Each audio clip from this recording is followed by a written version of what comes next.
또는 믿음이 좋다라는 것은 어떤 모습을 말하고 있을까요? 이렇게 물어본다면 믿음이 좋고 신앙생활 잘하는 것을 예배 잘 드리고 빠지지 않고 기도 많이 하고 헌금 생활 잘하고 하나님 앞에서 잘 봉사하는 그런 모습들, 그게 많을 때 그때 신앙생활을 잘하고 믿음이 좋은 거 아닌가요? 라고 생각할 때도 있죠. 또한 내가 주님 앞에서 남들보다 부지런히 움직이는 것으로 나의 신앙이 좋다, 또한 그런 믿음이 있다라고 생각하기도 할 수 있을 것 같아요. 그런데 저는 그게 기준이 되지 못한다라고 생각을 합니다. 그게 우리의 신앙생활을 잘하는 것, 어떤 믿음의 척도가 될 수 없다라는 거죠. 그렇다면 뭘까라고 물어본다면 저는 이렇게 말하고 싶어요. 끊임없이 하나님의 말씀 앞에서 우리의 생각을 교정하는 삶이 있는가 없는가. 나의 생각과 그 하나님의 말씀 앞에서 이것을 교정하는 이런 모습이 내 안에 있는가 없는가가 바로 이것으로 나뉜다라고 저는 말씀드리고 싶습니다. 주님의 몸된 교회를 세우기 위해서 헌금 생활 잘하고 기도도 많이 하고 열심히 봉사하는 거 너무나도 중요하죠. 그러나 이게 우리의 그 신앙생활을 잘하는 것으로, 또한 우리의 믿음이 좋은 모습으로 말할 수 없다라는 것입니다. 오직 얼마나 내 생각을, 또한 나의 경험을, 또한 나의 그 원함을 그 하나님 말씀 앞에서 교정시키는가, 이 여부에 달려 있다라는 것이죠. 하나님 말씀 앞에서 우리의 생각을 교정한다라는 것은 뭐가 전제가 되어 있는 것입니까? 우리의 생각 안에 우리의 죄성이 있다라는 것을 인정하는 것 아니겠습니까? 내가 가진 한계와 내가 얼마나 나약한지를, 그것을 하나님 앞에서 인정하는 것을 잘하는 자가 믿음이 좋은 자요, 신앙이 좋은 자다라는 이 말을 제가 드리고 있는 것입니다. 오늘 우리가 살펴본 이 성경은요, 정말 이해할 수 없고 받아들일 수 없는 이 하나님의 이 질문 앞에서 끊임없이 투쟁이라고 말할까요? 투쟁하고 투정하고 있는 한 선지자가 나옵니다. 그 선지자는 우리가 다 알고 있는 바로 그 하박국 선지자라는 것이죠. 오늘 이 하박국 선지자가 우리에게 무엇을 전달해 주느냐, 여기에 좀 초점을 맞추어서 오늘 내용을 잘 들어주셨으면 좋겠습니다. 이 하박국이 살던 이 때는 이스라엘 민족에게 있어서 가장 어두운 때였다라고 설명을 합니다. 유대 그 왕국에는 최후의 소망이라고 여겼던, 또한 그 망해가는 그 나라를 다시 일으키고 안간힘을 쓰던 이 요시아라는 이 왕이 있었는데, 이 왕이 이제 무기또라는 그 전투에서 전사하게 됩니다. 그리고 반대로 이제 북이스라엘이라고 말할 수 있는 그 나라는 그 숙적인 아수르와 바벨론이 호시탐탐 기회를 노리고 있었고, 남쪽에서는 예굽이 약화된 그 이스라엘을 노리는 그 틈바구니 속에서 허덕이던 때였다라고 말합니다. 또한 이 바벨론은요, 이스라엘을 위시해서 주변국들을 침략하여 짓밟고 있었던 때였다라고 말하죠. 심지어 더 어떤 일이 있었느냐, 이 남유다 안에는요, 선지자들을 무차별하게 죽이는 일 또한 그 이스라엘에 있었다라고 말합니다. 그렇기 때문에 어느 시대보다 강력하게 어두웠던 때였다라고 우리가 이해할 수 있겠죠. 이와 같이 숨이 막힐 정도로 어두운 시대에 살았던 이 하박국 선지자는 이 가슴에 이 시대적인 이 고민을 부둥켜 안고 어찌할 바를 모르고 있었습니다. 이로 인해 하박국 선지자의 이 마음속에는 몇 가지 의문이 있었는데요. 그것은 왜 이 땅에서 의인이 고통을 받는가라는 것과 왜 악한 사람이 이 세상에서 번영하는가라는 것이었습니다. 그리고 의인들이 범죄할 때 그들을 징계하는 것은 당연하지만 왜 하필이면 하나님이 더 악한 사람들을 통해서 의인을 징계하시는가라는 거였습니다. 그러니까 이스라엘 백성들 안에 악한 자들이 많이 있기 때문에 이들을 심판해 주세요라고 기도했더니 더 악한 바벨론을 들어서셔서 심판하시겠다는 이 하나님의 말씀, 그리고 악한 자들이 의인들을 괴롭히고 있는 이 상황들을 보면서 왜 하나님 움직이지 않는 거예요? 라는 이 마음으로 하박국이 하나님께 질문하고 지금 기도하고 있다라는 것입니다. 그런데 이 하나님의 이 대답을 듣는데 하박국은 도저히 이해가 되지 않았던 것이죠.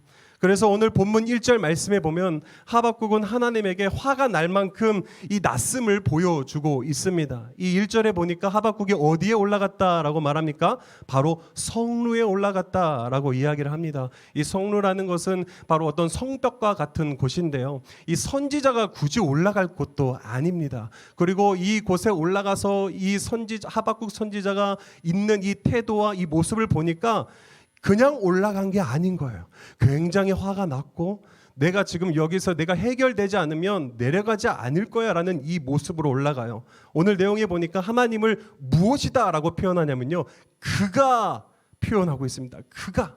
그가 지금 나한테 이 상황에 대해서 어떻게 이야기하는지 내가 듣고 내려가겠다라는 이 표현으로 지금 하박국은 이 성리에 올라가서 어떻게든지 지금 이 상황, 이해되지 않는 이 상황들을 나는 듣고야 내려가겠다, 어떻게든지 하나님께 투쟁하고 있고 투정하고 있는 이 모습들을 오늘 이 내용을 통해서 하박국의 모습을 보여주고 있는 것이죠. 이것은 피조물로서 조물주에게 할 수 없는 그런 모습을 지금 하박국은 하고 있는 것입니다. 그리고 하나님께 묻는 이 하박국 선지자에게 하나님은 이렇게 대답하시죠. 의인의 고생도 잠깐이다, 악인의 번영도 잠깐이다 라고 이야기를 합니다. 그러나 이 하박국은 그 하나님의 말씀을 쉽게 수긍을 못하는 모습들을 이후에 우리가 살펴볼 수가 있습니다. 그리고 하나님은 추가적으로 그 하박국에게 이렇게 말씀하십니다. 그러나 의인은 믿음으로 산다. 그러나 의인은 믿음으로 살아 라고 하박국에게 이야기를 하죠. 오늘 우리가 읽은 이 하박국서는요, 하나님의 이 역사를 주관하는 방법이 이해되지 않고 내 생각과 다르며 내 마음에 불만스러워도 하나님을 신뢰하고 끝까지 믿음으로 드러내며 사는 사람은 진정 하나님 앞에 의롭게 인정받을 수 있다라는 이 핵심으로 오늘 이 하박국이 흘러가고 있다라는 사실입니다. 그래서 그럴까요? 이 사도 바울은 로마서를 기록하며 1장 17절에 이렇게 이야기합니다. 의인은 믿음으로 살 것이다. 하박국 2장 4절 말씀을 인용한 내용이죠. 이 말씀은 로마서 전체의 아주 중심이 되는 주제입니다. 따라서 오늘 이 본문은 아주 중요한 진리를 담고 있다라는 사실입니다. 그렇습니다. 성경은 우리에게 믿음을 가지고 살아가는 것이 얼마나 중요한지를 잘 가르쳐 주고 있죠. 건강하게 살고자 하는 백성들에게, 경건하게 살고자 하는 백성들에게 믿음을 보이라라고 가르치기도 하고요. 믿음으로 손을 내밀면 구원의 선물을 주신다라고 말도 하고요. 믿음으로 기도하면 응답하신다, 응답받을 수 있다라고도 가르쳐 주시고요. 하나님과 그 복음을 믿는 사람은 능력 있게 삽니다라는 이 믿음의 가르침, 우리가 그 믿음을 가지고 살아야 돼라는 수많은 내용의 가르침을 우리에게 해주고 있다라는 사실이죠. 그렇다면 이런 질문을 해보아야 됩니다. 그렇다면 믿음으로 산다는 말은 무엇일까? 믿음으로 살아가는 자의 모습은 무엇일까라는 질문이죠. 오늘 이 하박국의 내용을 관점으로 저는 이 믿음으로 산다라는 것을 두 가지로 전달하고 싶습니다. 첫 번째는 바로 무엇이냐?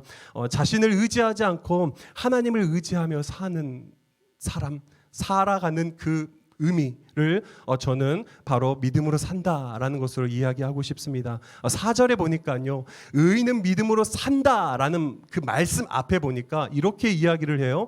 마음이 한껏 부푼 교만한 자를 보아라. 그는 정직하지 못하다. 그러나 의인은 믿음으로 산다라는 말씀이 나옵니다. 여러분, 왜 인간이 교만할까요? 왜 이런 교만한 모습이 우리 안에 있을까요? 뭐 죄인이니까요. 너무나도 그러면 쉽게 답변할 수 있겠죠. 저는 아주 간단하게 이렇게 설명할 수 있을 것 같아요. 자신을 믿고 살기 때문입니다라고 말이죠. 자신을 믿고 살아가기 때문에 우리가 교만함에 자주 빠진다라는 것입니다. 어떤 사람은 자신의 건강을 자랑해요. 어떤 사람은 자신의 돈을 자랑합니다. 어떤 사람은 지식이나 능력을 자랑하기도 하죠. 어떤 사람은 자신의 그 화려한 경력들을 자랑하기도 합니다. 어떤 사람은 가문과 자신이 나온 그 학교를 자랑하기도 하죠. 또 어떤 사람은 자기 자신에게 자랑거리가 너무나도 많아서 그래서 교만하기도 하는 것을 볼 수가 있습니다. 그런데 하나님은 이처럼 자신을 자랑하며 교만한 사람을 향해서 뭐라고 말하냐? 정직하지 못하다라고 말씀하신다라는 것입니다. 이것은 스스로를 속이고 있는 자의 모습이다라고 말하고 있는 것이죠. 아무리 많은 재산을 가지고 있더라도 하나님이 불어버리면 한순간 아닙니까?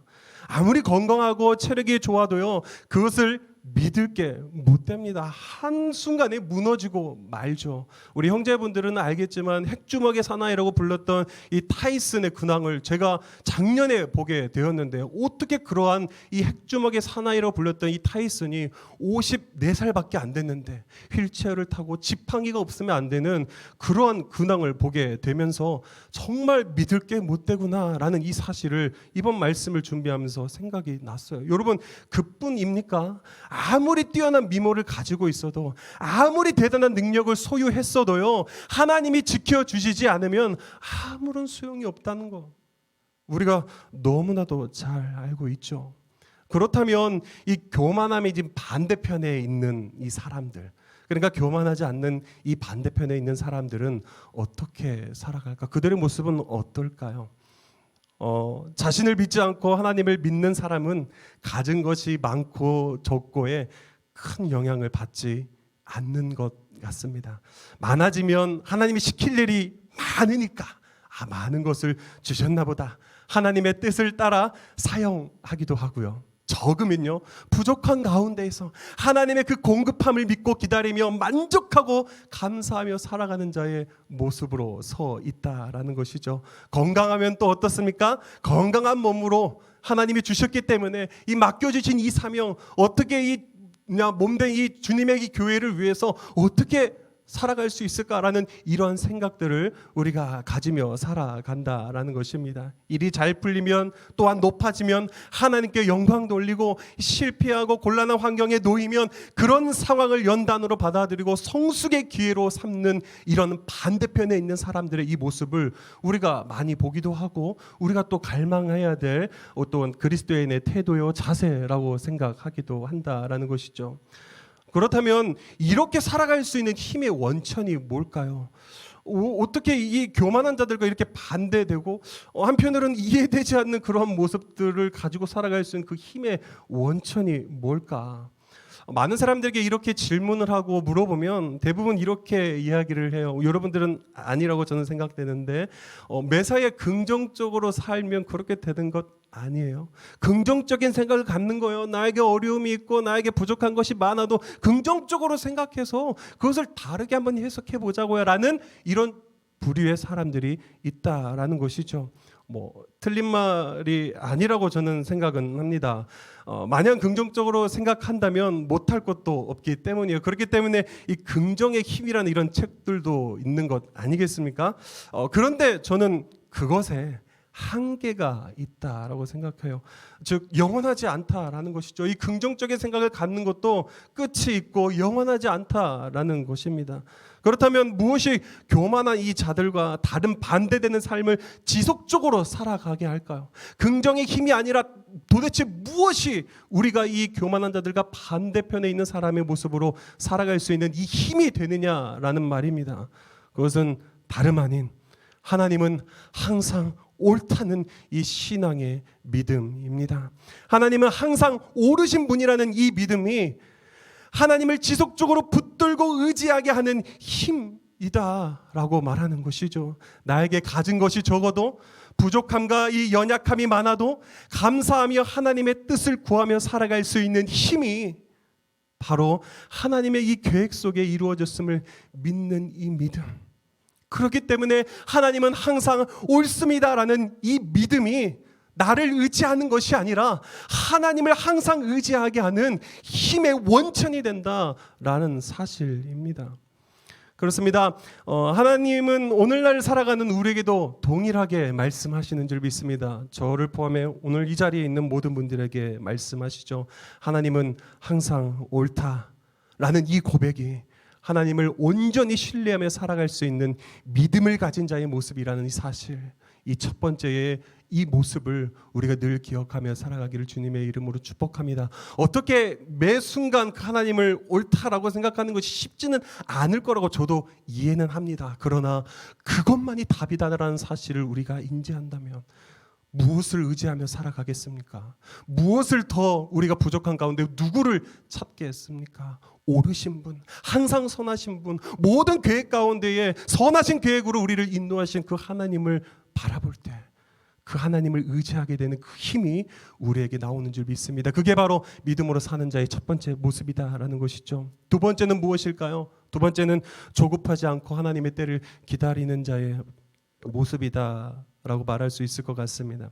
많은 사람이 이 말씀의 은혜를 받고 이 믿음을 결단할 때가 많이 있죠. 뭐 대부분 기도할 때 또한 기도의 응답을 구할 때 우리가 그런 모습들이 많이 표출이 되고 나타나는데 그런데 이 대부분의 이 믿음의 열매를 맺지 못하고 중간에 포기할 때가 간혹 아니 많이 있는데요.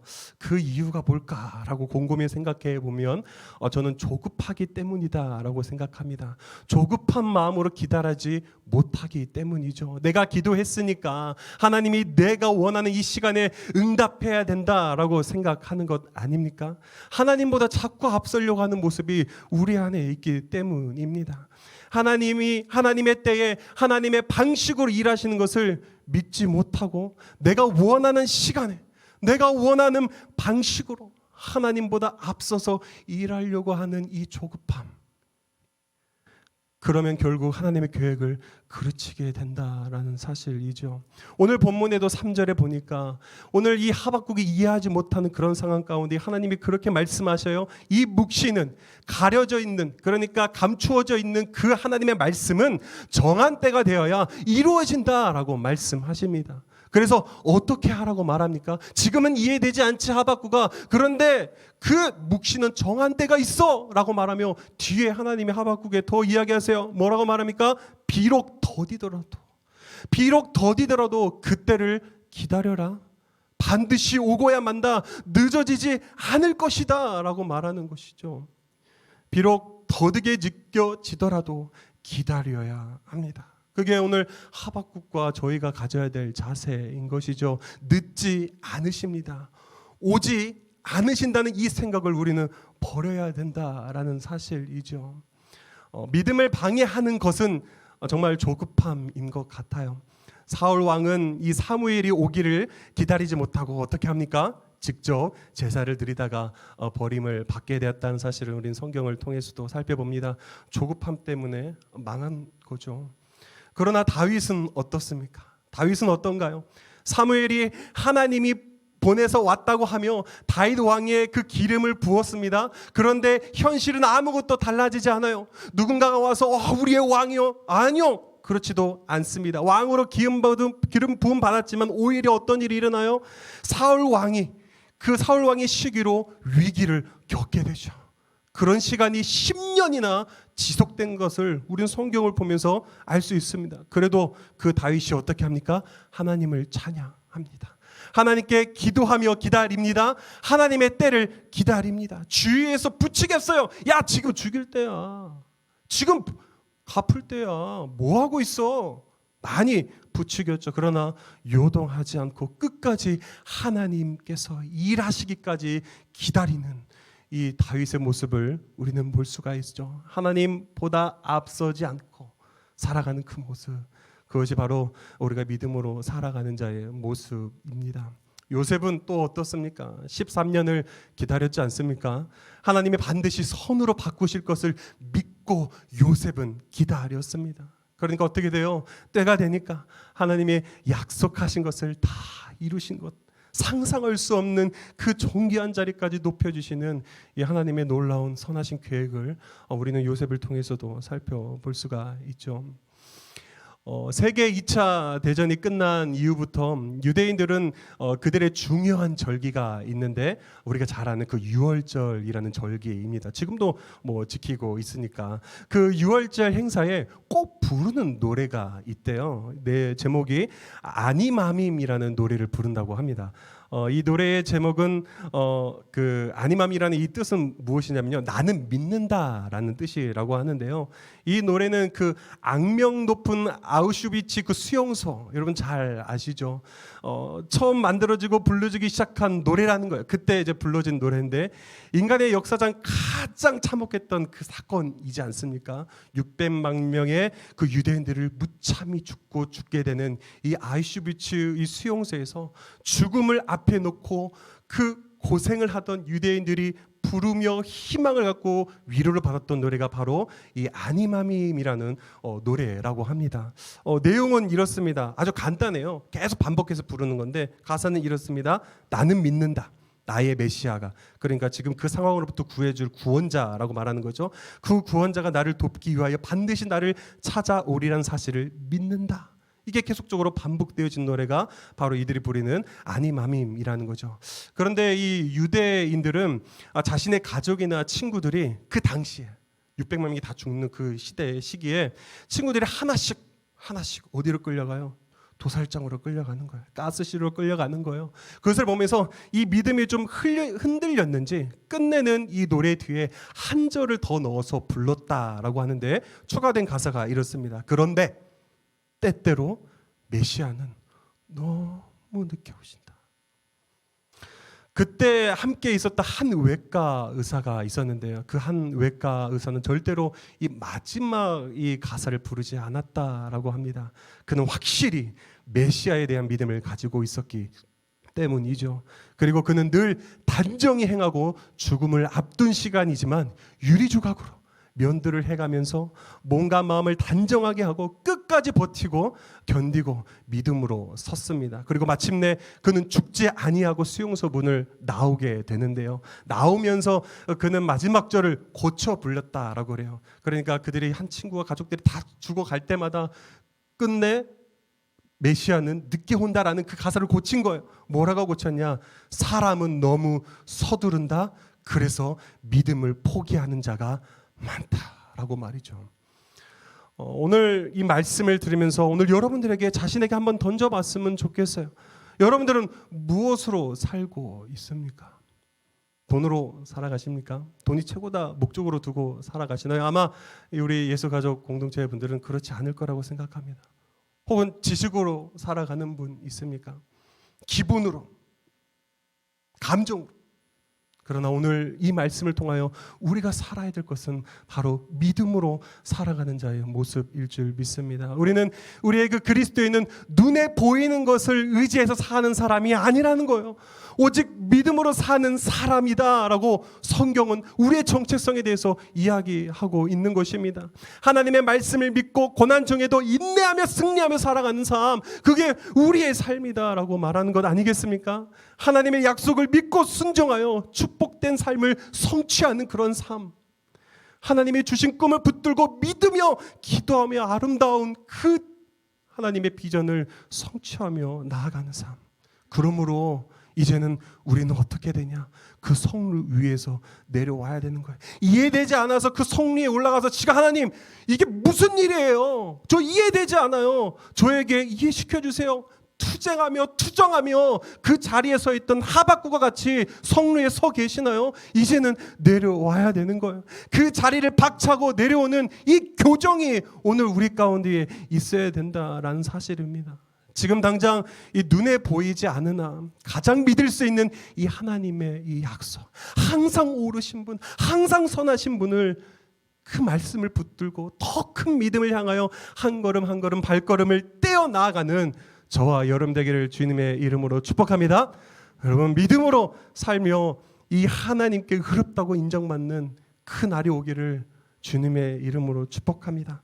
자신을 의지하지 않고 하나님만 그 의지하며 살기를 주님의 이름으로 축복해요.